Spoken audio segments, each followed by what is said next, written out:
Hello everyone, so কেমন আছো তোমরা? আশা করছি তোমরা সবাই খুব ভালো আছো আর আমিও খুব ভালো আছি। তো আমার একটা নতুন ব্লগে তোমাদেরকে সবাইকে জানাই শুভেচ্ছা ও অভিনন্দন। সরস্বতী পুজো সবার যেন খুব ভালো কাটুক।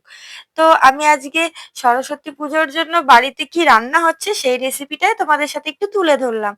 ভালো লাগলে অবশ্যই একটা লাইক কমেন্ট শেয়ার করে দিও। দেখতেই পাচ্ছ আমি পাঁপড় ভাজলাম, তারপরে ভাজছি হচ্ছে লম্বা লম্বা বেগুন ভাজা। তো এই লম্বা লম্বা বেগুন ভাজা কার ভালো লাগে? যার যার ভালো লাগে অবশ্যই একটা কমেন্ট করে জানিও। আমার তো জাস্ট অসাধারণ লাগে। আর এই দেখো আলু ভাজা। আর আমি করব হচ্ছে ভুনে খিচুড়ি, তার জন্য চালটাকে আদা জিরে আর লঙ্কা দিয়ে লঙ্কা বাটা পেস্ট করে ভালো করে মাখিয়ে রেখে দিয়েছি। চালটা কিন্তু দেরাদুন রাইস, তোমরা কেউ কেউ গোবিন্দভোগ চাল দিয়েও খেতে পারো, নর্মাল চাল দিয়েও খেতে পারো। তো খিচুড়িটা করার জন্য আমি ফোড়নে দিয়ে দিলাম জিরে, শুকনো লঙ্কা আর হচ্ছে তেজপাতা আর এলাচ, গোলমরিচ। তো দেখতেই পাচ্ছ আমি এগুলো একটু ভালো করে নাড়াচাড়া করে মুগের ডালটা ভালো করে একটু ভেজে নেব। তো এই দেখো মুগের ডালটা একটু ভালো করে ভেজে নিচ্ছি। তো এই ডালটা ভাজা হয়ে গেলে এর মধ্যে দিয়ে দেবো আমি আদা বাটা আর জিরে বাটা আর লঙ্কা বাটা। তো লঙ্কা তোমরা কেউ যারা আর কি ঝাল খাও না তারা লঙ্কাটা চিরেও দিতে পারো, কিন্তু আমার বাড়িতে কিন্তু ভালোই ঝাল খাওয়া হয়। তো এই দেখো আমার এই মশলাটা ভাজা হয়ে গেছে।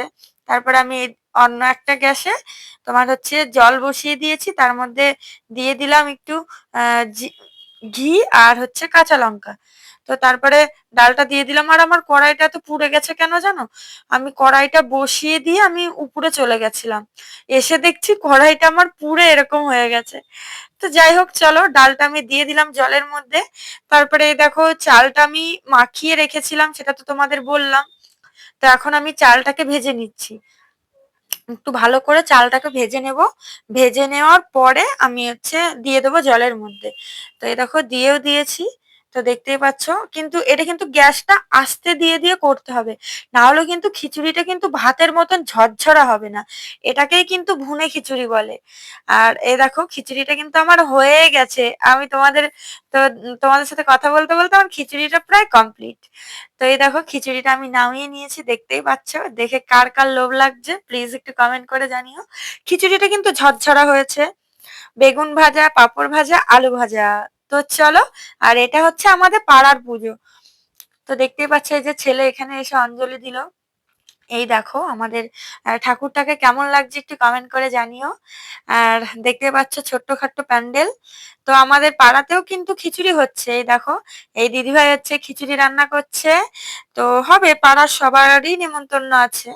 আর এই দেখো খিচুড়ি রান্না করছে আর আমাকে বলছে তুমি ভিডিও করছো? আলা হ্যাঁ, তুমি রান্না করছো, তোমাকে একটু না তুললে হয়? তো চলো কথা বলতে বলতে এই দেখো সবাই খেতেও বসে পড়লো। তো তারপরে এই যে আরেকটা দিদিভাই ছিল, সে আবার আরেকটা কড়াই খিচুড়ি নামাচ্ছিল।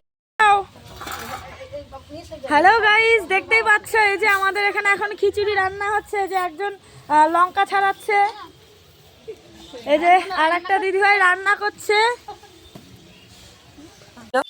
আর আমার বাড়ির খিচুড়িটাও কিন্তু অসাধারণ হয়েছিল। আর এই যে পাড়াতে যে রান্নাটা হয়েছে এই খিচুড়িটাও কিন্তু জাস্ট ওয়াও হয়েছিল। ছেলে তো বাড়িতে খেলো না, ছেলে ওখানে খেলো। তো এই দেখো সবাই হাই করে দিচ্ছে, ভালো লাগলে অবশ্যই লাইক